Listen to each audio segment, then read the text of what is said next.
Anti-Corruption Hotline has been established, providing a secure and confidential platform for citizens to report incidents of graft. This is ready day and night.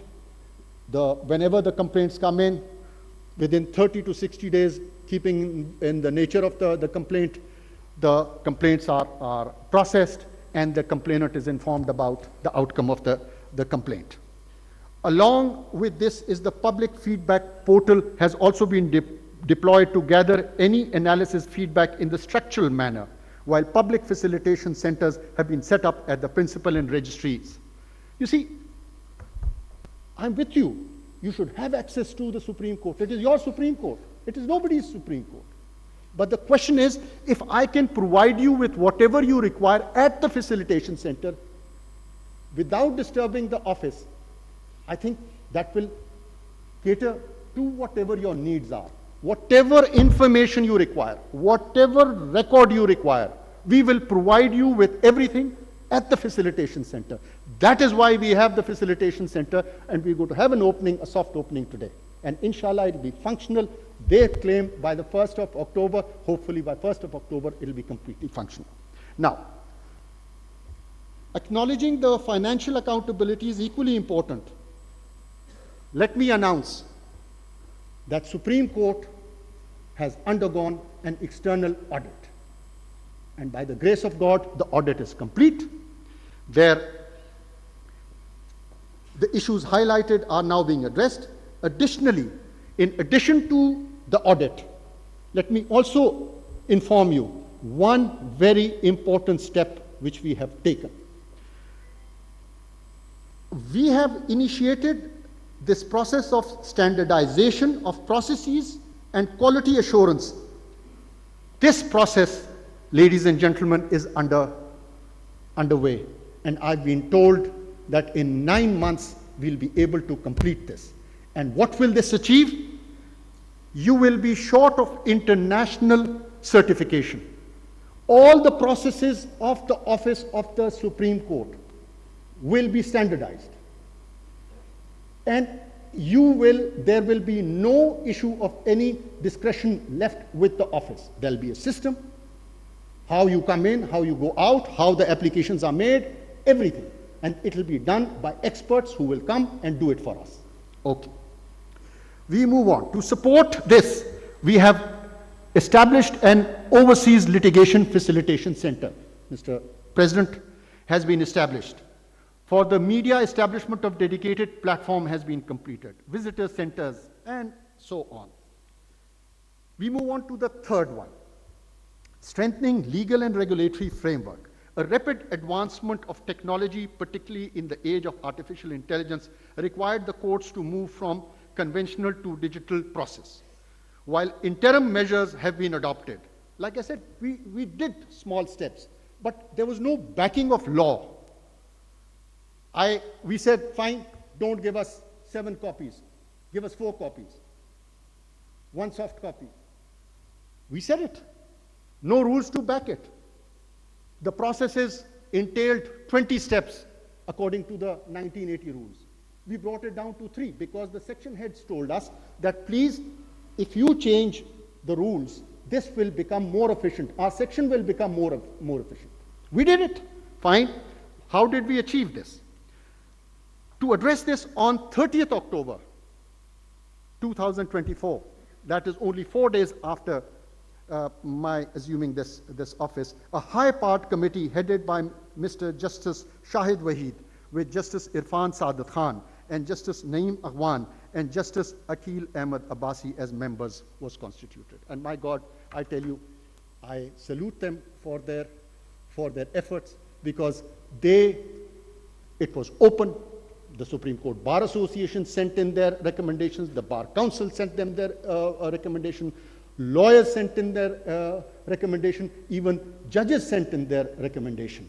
Munib Saab sent it, Justice Aisha sent it, Sardar Malik Shahzad Saab, thank you, Malik Shahzad Saab sent it, and Aminuddin Saab sent it, and myself. You see, they had to look at the recommendations given by the sections, the judges, the lawyers community and the lawyers and public. It was open.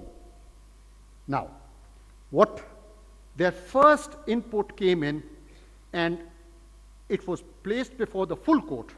Let me tell you, it was ready by 19th of March 2025, and it was placed before the full court on 17th April 2005.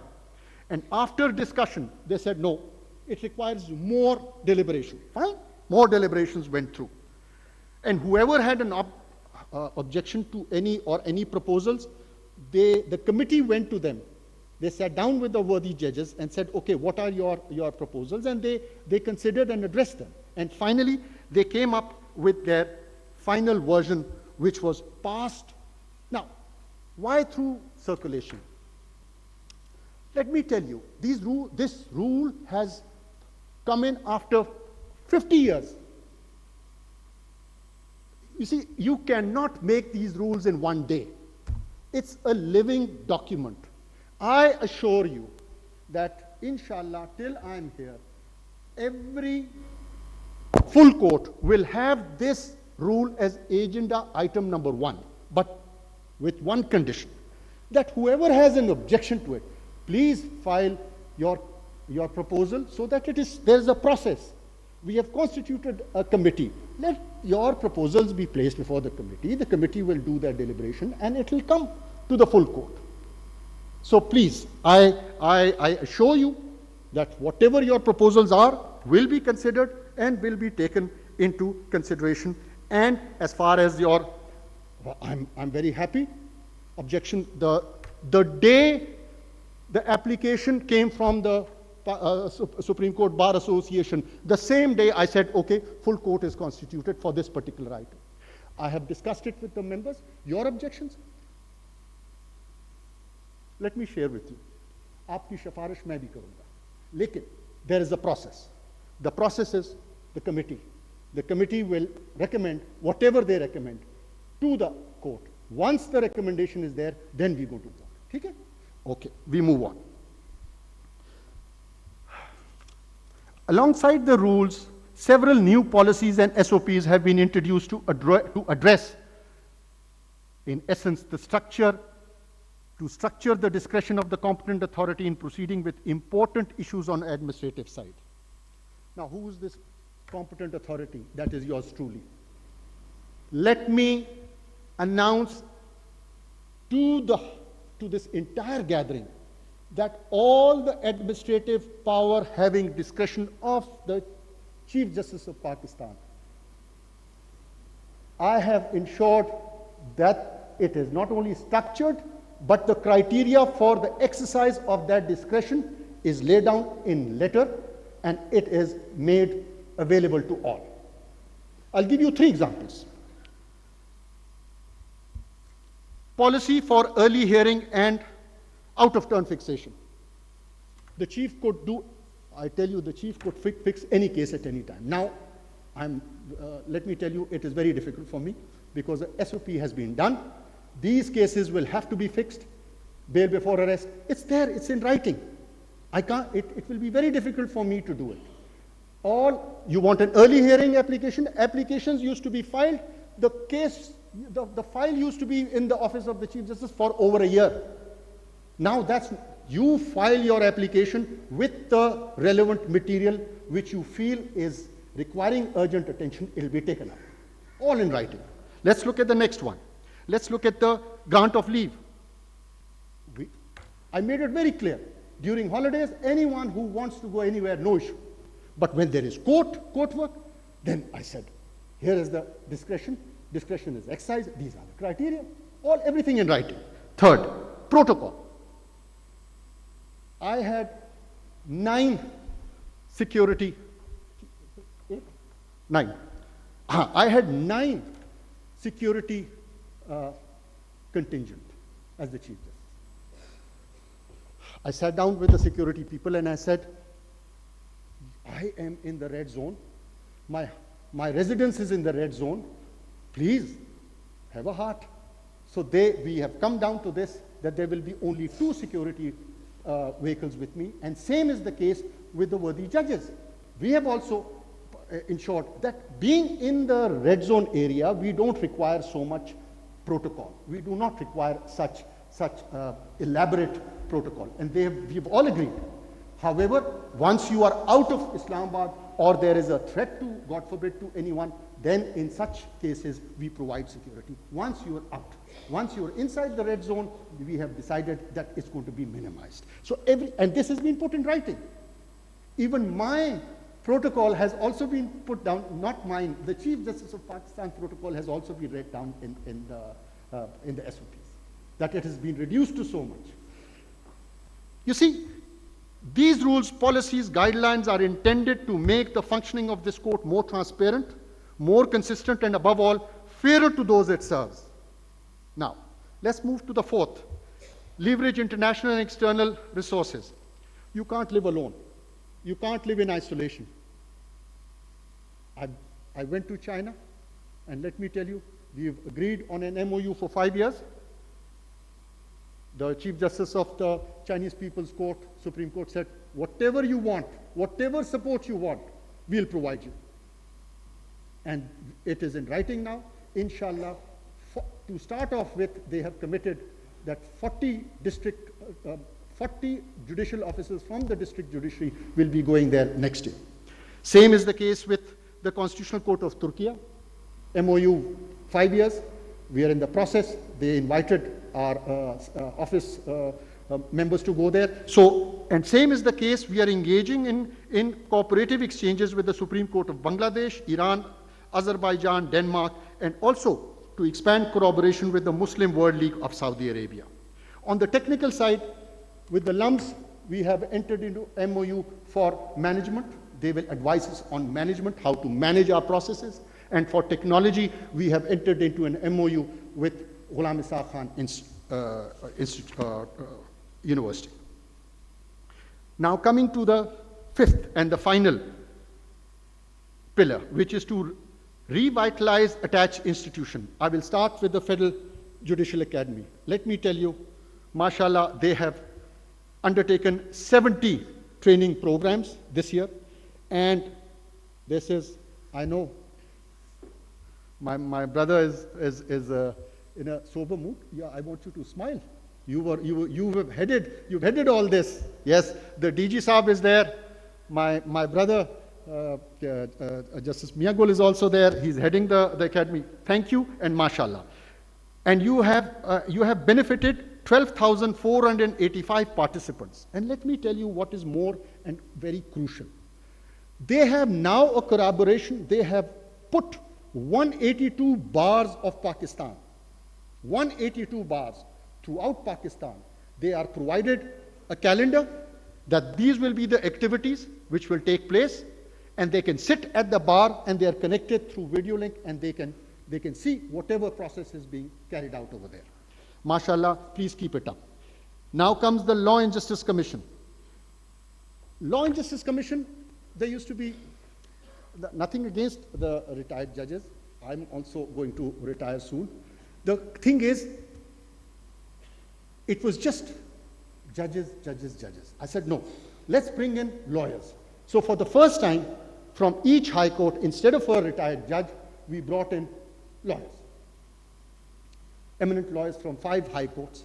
And I also said, Pakistan, all bar councils of Pakistan, including Pakistan Bar Council, I said, give me one representative, let him sit in that meeting. And this time, mashallah, we've had 2 meetings. They sat, they did the deliberation, and they have zeroed down to start off with criminal law and family law. So the legislation which is to take place initially will be on these 2. And there was a suggestion to bring in the corporate sector, but they said, no, first and foremost is these 2. Once we get these things started, then we can go to the corporate part of it. Now, National Judicial Policy Making Committee. This is something very close to my heart. Here, 5, all the Chief Justices of Pakistan are members. I had it. We sat down. We decided on 17 items on which we were to proceed. Some of the crucial I would like to mention. First and foremost was the serious attention was given to enforced disappearances. And let me tell you, and I thank the Advocate General that he's assured us that the government is seriously considering mechanism to ensure the production of the detained persons within 24 hours. I thank you for that, and I expect that soon we will have a good news regarding that. Number two, to safeguard the dignity of judges, SOPs have also been framed by the High Courts to protect the judicial officers from external influence. This is the district judiciary. We have done it. All the district judiciary, all the high courts have framed their rules. And I've told them, put me in it. If there is the Chief Justice of the High Court, also put the Chief Justice of the Supreme Court, so that the magistrate sitting in Buni or the magistrate sitting in Gwadar, he should feel that I'm not alone. If there's an influence and I've reported it, then my Chief Justice and the Chief Justice of Pakistan is also there to look after me. So the guidelines, the SOPs in that regard have also been finalized. It's a I'm very happy for that. To promote expeditious justice, not only model civil but criminal courts have started, and they have been given time-bound trials. And it is not like there's no specialized courts. What we've done is that the oldest case is to be taken up as a model court. The oldest civil case, the oldest criminal case. And that's how we're going to take it, and they're going to be done on a very day-to-day hearing. Now, moving on to the next point. While mediation facilities are expanded across the province, prescribed timelines for 13 categories of civil cases have been, 13 categories of cases which will now serve as key performance indicators, and this will be monitored through centralized judicial dashboard. Their efficiency will be determined on this. In parallel, a charter of the ethical use of AI. You can't let go of AI. We are judges. How we are to do it? The national, the policy, the ethical policy has to be framed. Task has been given, inshallah ta'ala, soon. Once that is done, we will publish it, that what is the charter of ethical use of AI. Enhancing access to justice through better infrastructure and legal empowerment. Ladies and gentlemen, I went to the remotest parts of Pakistan, and there I saw that the funds that we have, the funds which are in access to justice development fund, were not reaching the due people. So we took steps, and mashallah, by the grace of God, I'll give you a figure. Look at the markup of the fund. 1 year markup was 1.4 billion rupees, not spent. You do not spend the money, you keep it so that it generates this 1.4 billion. I said, no, I don't want the 1.4 billion markup. I want this 1.4 to be spent. And same was the case, thank you again, the Attorney General. You provided us with a grant of 2 billion. Now we have 3.4 billion. We are spending it this year, inshallah. And I will announce that inshallah this year, all the courts in Pakistan will have solar. All the courts in Pakistan will have e-libraries, that even the bar room will also have. 3, lady facilitation centers, all. Their restrooms. 4, clean drinking water. Now, how did I come to these 4? It wasn't just off the hat that I said, let's have these 4. No. When I went to the remote areas, then I put a task. I said, get the information from every district and session judge. I want their wish list in priority. And when we looked at the wish list, these 4 were the top. So this year we said, all the funds are to go there. So inshallah, we have enough funds. Their projects are coming. We will spend this amount. And thank you, government, we have the money to spend it. Now, it has to be spent properly. So for this, it is not possible for us to do it from here. So each province has been given an additional secretary representing the Law and Justice Commission, but he will be sitting in the respective high courts to ensure that the money is spent rightly. Now,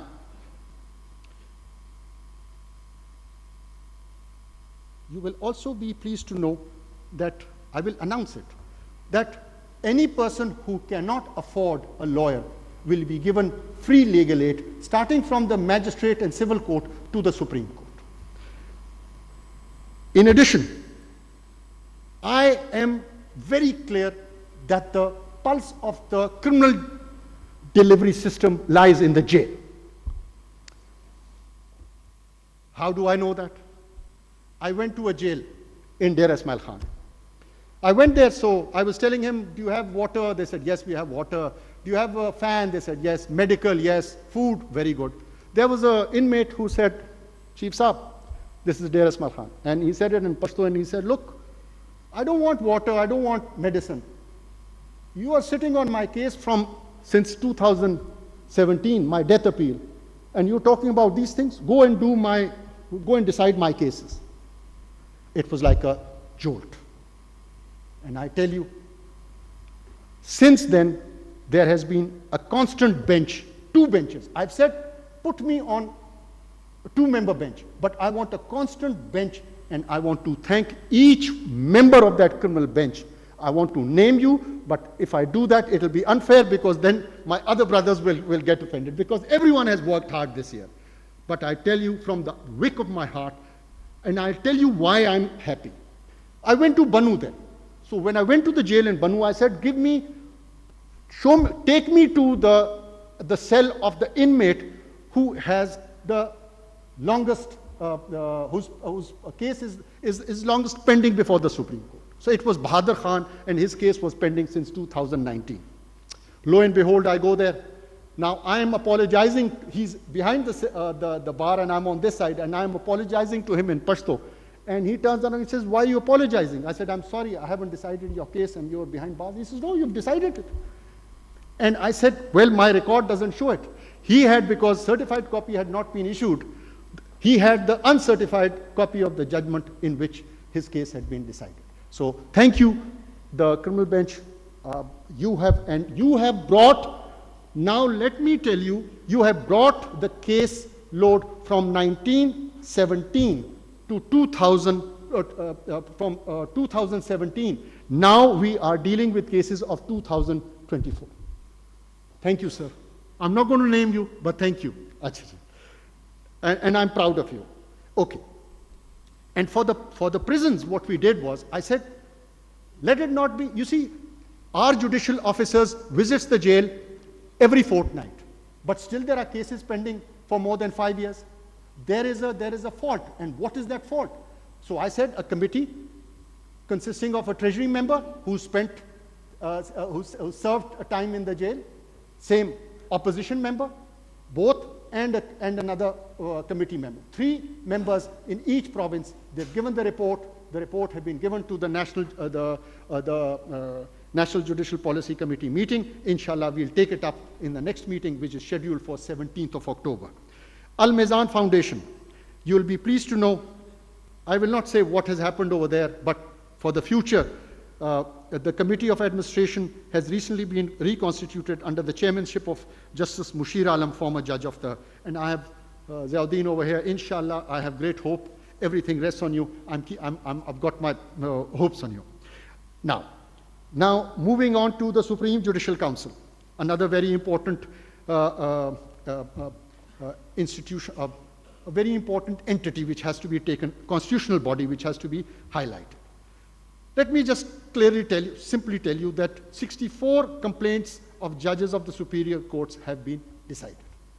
72 have been assigned to the worthy members, 72 cases. And we are left with 65. They are ready. The minute the 72 are cleared, we inshallah will have our meeting, inshallah, end of this month or early next month. Then the 65 cases will be assigned to the judges, and inshallah the backlog will be finished. What we are doing in these Supreme Judicial Council, first we are going to ensure that all cases which have been filed are at least considered by the House. Once that is done, wherever notices have been issued, then they will be taken up one by one, and that too on seniority basis. We will not pick up cases from the bottom and take them up. It will be the first which has been filed in, will come in and will go down. Now, you'll also be pleased to know that I'm not going to give you figures. I'll provide you with copies that they've done. We've done a lot, mashallah. Now, what is crucial is that the secretariat has been created, It's outside the establishment of the Supreme Court now. They are independent financially. They have their own budget. They have their own establishment. Their rules have been framed, have been approved. So, mashallah, as far as Supreme Judicial Council is concerned, they're there. As far as the making it public, it was brought, it was discussed. And we said, yeah, leave it to the judges whose cases are there. If they feel that it should be made public after the decision, we'll make it public. So we're making it public. So step by step, you can't expect the Supreme Court or Supreme Council to just open up. These are incremental steps we are taking. We'll come to it. Okay. Now we move on to the Judicial Commission of Pakistan, another pillar. Let me not go to the past. This year, there were 31 meetings. 31 meetings. MashaAllah, and hats off to each and every member that they found time to do it. But what is important is, they have their own secretariat, financially independent, no more part of the establishment of the Supreme Court. Now, finally, let's come to the year in review. Ladies and gentlemen, on September 8, 2024, 1 year ago from today, there were 60,635 cases which were pending in the Supreme Court. During this course from 1 year, 22,865 cases have been decided. As a result, the pendency has been brought down to 56,943 cases. What is crucial? One figure which is very, very crucial. What you should keep in mind is that when you compare the figures of 2023 to 2024 with those of 2024 and 2025, the contrast is telling the number of cases fixed. Now, this is very crucial. You talk about decided, you talk about what is important is the office, the Supreme Court office. You cannot imagine there used to be 9 cases fixed.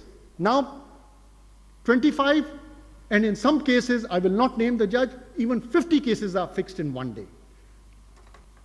For you, it is easy, 50 cases are fixed. But imagine what the office has to go through to ensure that the files are retrieved and they are fixed in number. So hats off to them. Now, remember, what is crucial is, last year, 42,666 cases were fixed. This year, 76,433 cases are fixed. Now, also, how are they fixed? 2 very crucial things. Practice and Procedure Act, it goes through the rigors, signed by the members, and the SOP which I mentioned regarding the fixation of cases in early hearing. Keeping these 3 things in order, these fixations have taken place. So my hats off to the office of the Supreme Court. I truly, you cannot imagine the state in which they are and in which they are working, mashallah. Now, you will also see that the disposal, you talk about the judges have been increased, so the disposal should have increased. Yes, it should. So let's compare it. Last year, 16,449 cases were decided. This year, 22,863 cases are decided. And this, remember, you had the constitutional bench. These judges, poor judges, they would first go to the constitutional bench, then come here. So, relax. These things will take time. Decisions are done. Look at the progress done. Look at the disposal done. Now, I will not let you go so easily, President Saab. Now, hear this.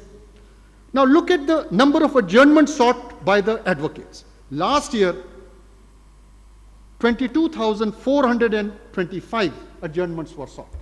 This year, you sought 56,449 adjournments. Now, you see, for us, you say, bhai, chutiyan kam karo. I asked a gentleman at the bar, I went to the bar room, I said, aap bataye, hamari chuti kitni hoti hai? They said, ji, 3.5 mahine. I said, who's told you that? I said, 1 month.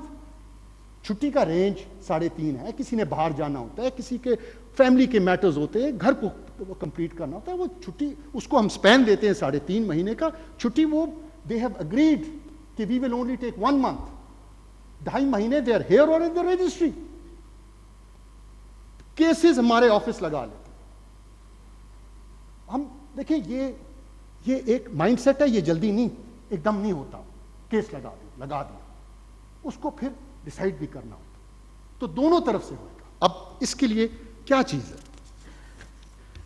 2 very fundamental pillars on which this whole thing revolves. 1, it is not the judges, it is not the bar, it is not the office of the Supreme Court, it is the litigant, that is supreme. All 3 of us have to ensure that that is done, and his interest, their interests are taken into account. 1. 2, if the Supreme Court makes policies and we don't take the bar on board, those policies mean nothing. We have to take the bar on board. If we don't take the bar on board, I tell you, Salman Mansoor Sahab, President Sahab, and Aurangzeb Sahab, hats off to you. Wherever and whenever I've had issues, I've called you, and both of you have given me very sensible and very, very mature views, and I have complied with it. We have to move on. We have to go take incremental steps, and only then can we achieve this. It can't be done just